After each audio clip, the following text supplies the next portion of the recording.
This is another butterfly's creation. fourscore and 7 years ago, our fathers brought forth on this continent a new nation, conceived in liberty and dedicated to the proposition that all men are created equal. I have a dream that one day this nation will rise up, this nation will rise, this nation will rise up, this nation will rise, live out the true meaning of its creed. We hold these truths to be self-evident, that all men are created equal. We shall overcome.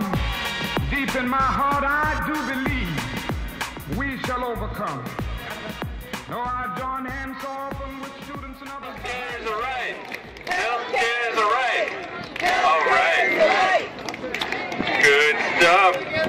All right, we got some awesome, fiery people out here today, right? All right. Now, Barbara, who do we have next?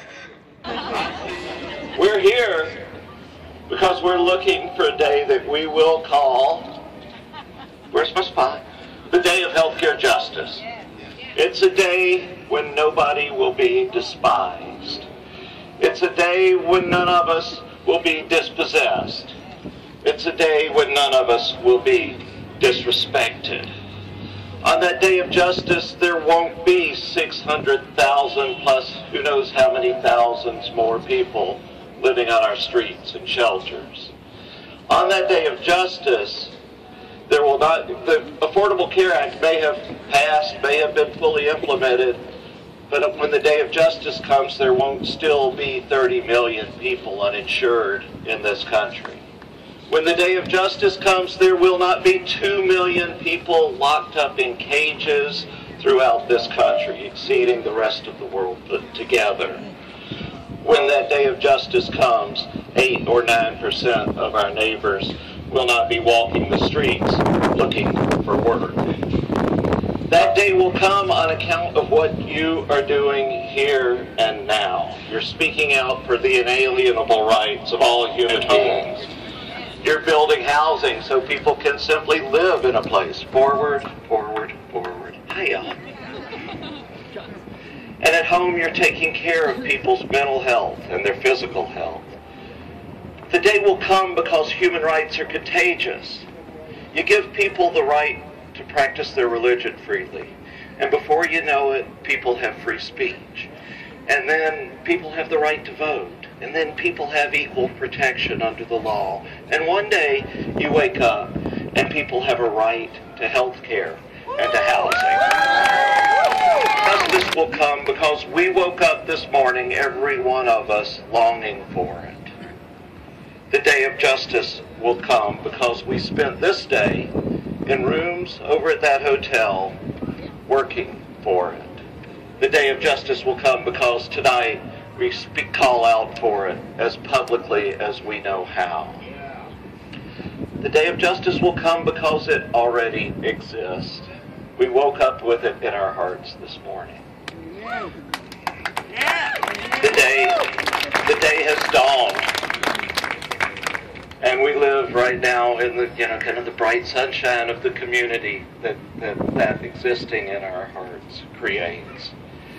And the bright light of that day cannot be stopped. I am so happy to be standing in the light that all of you bring to us. Thank you so much. Is that we put politics before people in this country. That's right. And what we need to do is switch that around. We need to put people before politics. People before politics. People before politics. And you know what also bothers me? Is that we're liars in this country, right? Because we say that we're pro-life, but we let people die in the street. We say that we're pro-life, but we've got 26 states that are denying Medicaid expansion, which has been demonstrated through a warehouse of research to save lives, improve health, improve productivity, and actually lower costs. Why is it that we're fighting this? Why do we put the politics before people? Why? When we say that what we value is life and liberty, the pursuit of happiness, really? How is it that you achieve this when you leave people to lose their house in this country through no fault of their own, through public policy that has failed? Why are we not more angry? And to my friends who are here gathered today, we're believers. We see this. This is the kind of thing that the anger that propels us to this work. But I speak to you who are walking past, who may not have planned to join us today. Ask yourself, what's so threatening about housing and healthcare as a foundation for a strong nation? Why is it that we don't see healthcare and housing as the kind of thing that makes us a stronger nation? Why is it that we're not embarrassed when we see every other country that we want to be compared to doing better by many measures? Life expectancy, infant mortality, maternal mortality, cancer deaths, diabetes rates, obesity, you name it. Everyone else is doing a better job except countries like Rwanda. I mean, why? Are we not embarrassed to take action and put politics aside for 2 seconds and say, what are we doing? We've demonstrated over and over again that this works in a single-payer model when everyone is in and no one is out, with both housing and healthcare. But why can't we get behind this? What is troubling about this? We can make money hand over fist in this country on a lot of things, but why on the backs of people's lives? That's wrong by any measure. And it frustrates me because we need to put people before politics, and why don't we put the truth behind the words that we speak? Why is it that when we say we value data-driven decisions and we value cost-effectiveness, and this is the conservatives saying this, we have a warehouse of research that shows that what we're advancing achieves those goals. Why can't we find room for agreement? There are things we're going to disagree on. We're 300 million people in this country. We are never going to agree on everything. But can't we agree on the fundamentals of life and liberty and the pursuit of happiness, which fundamentally includes housing and health care? These 30 million people remaining uninsured. We're putting blood, sweat, and tears into a piece of legislation that's, frankly, a package of incrementalism without actually fundamentally changing the system. It's the system that needs to change fundamentally in order to get us where we need to go.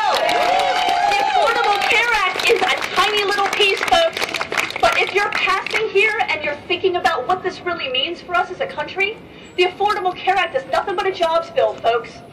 Why can't we think about it in terms of investing in an economy through our healthcare system? And while we're at it, why don't we make that bill stronger by including everyone? I say we put people before politics. People before politics.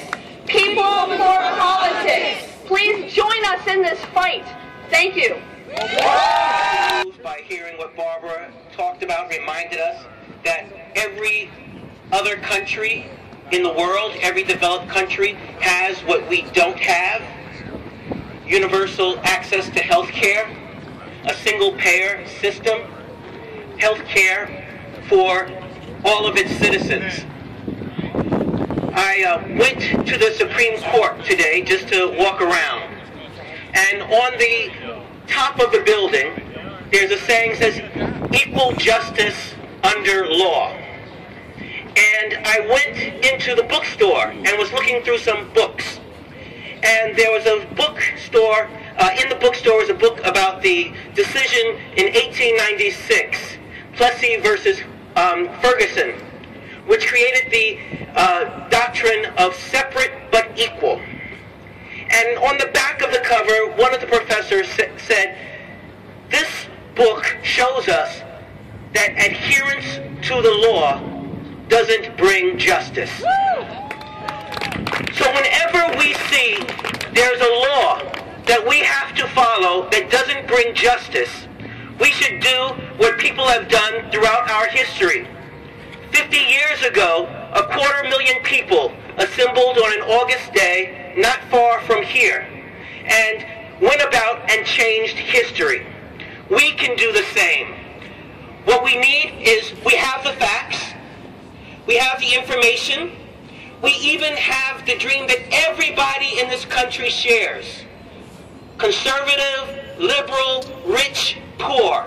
Nobody wants to live in a country where there are people living on the streets or without houses. No one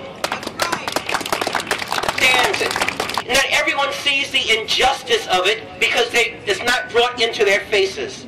But those of us who know must have more of a disciplined moral outrage. We have to say, as someone said, enough is enough, and we have to change it.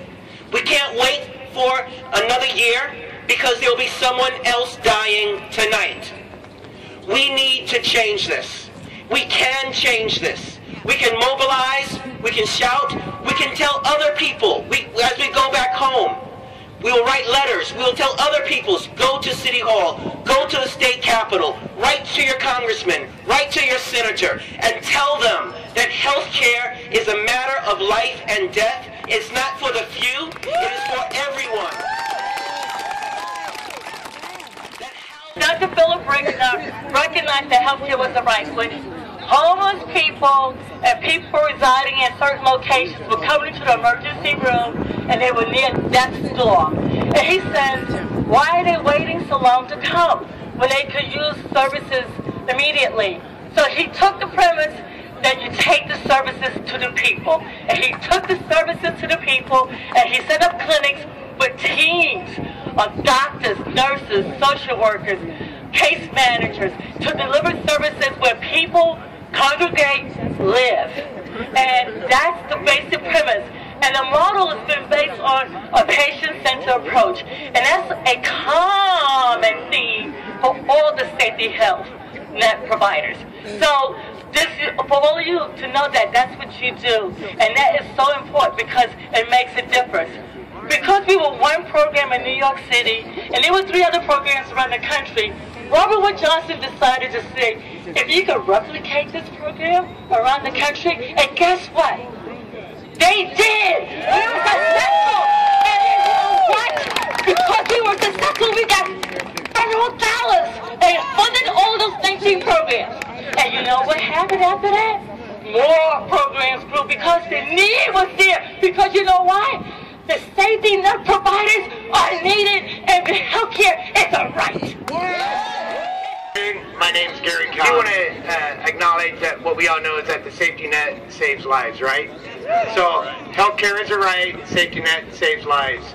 I know this because I work at a safety net clinic in Portland, Oregon, and I see this fact come true every day. Thanks, Joseph. And I know it to be true because I came to that safety net a little over 12 years ago, so my life could be saved. I spent about 20 years homeless, and you know, it was really a really tough struggle to come out of that. But having the wraparound services that were provided for me allowed me to go from being hopelessly homeless for most of my life to be today I'm a happy homeowner. What they're supposed to be used for, emergency use only. And no child would ever know what it was like to be homeless. No child, a child should be somewhere playing in their backyard on a swing set with their little dog Junkie or whatever. Don't you know, we're talking about a revolution. It sounds like a whisper. Don't you know, we're talking about a revolution. It sounds like a whisper. While they're standing in the welfare lines, crying at the doorsteps of those armies of salvation, wasting time in the unemployment lines, sitting around waiting for a promotion. I mean, they freaking have dogs on their houses, and they have these fancy houses that they go home to every freaking day. But the people we serve, they don't even come close to what they have. Don't you know you better run, run, run, run, run, run, run, run, run, run, run. Oh, I said you better run, run, run, run, run, run, run, run, run, run, run. But you know what, crowd? We gotta get loud. We gotta start telling these people why we're here. We want our people with housing. We want our people with health care. Not talking about a revolution, oh no. Talking about a revolution, oh, while they're standing in the welfare lines, crying at the doorsteps of those armies of salvation, wasting time in the unemployment lines, sitting around waiting for a promotion. Don't you know, talking about a revolution sounds a whisper. And finally the tables are starting to turn, talking about a revolution. Yes, finally the tables are starting to turn, talking about a revolution, oh no. Talking about a revolution, oh no. Talking about a revolution, oh no.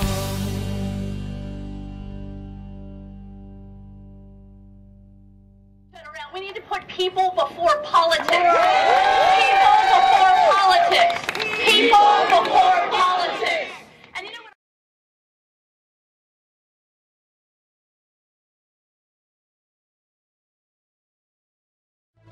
This is another butterfly's creation.